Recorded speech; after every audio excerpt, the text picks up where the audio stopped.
নমস্কার, আমি চন্দ্রানী। কেমন আছেন সবাই? আপনারা দেখছেন আমি একটা পেঁপে গাছের কাছে দাঁড়িয়ে আছি।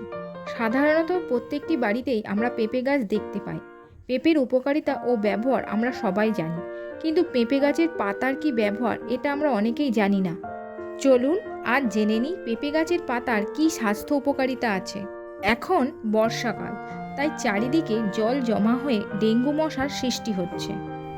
তাই আমাদের সচেতন হওয়া প্রয়োজন।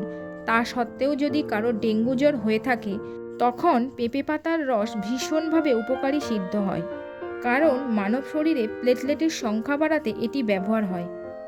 এছাড়া পেঁপে পাতার রস অ্যান্টিঅক্সিডেন্ট হিসাবে কাজ করে, রক্তে শর্করা মাত্রা নিয়ন্ত্রণ করে।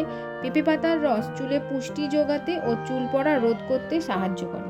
আপনারা সাবস্ক্রাইব করছেন না, তাই ভিডিও করার অনুপ্রেরণা পাচ্ছি না। সবাই ভালো থাকবেন, সুস্থ থাকবেন।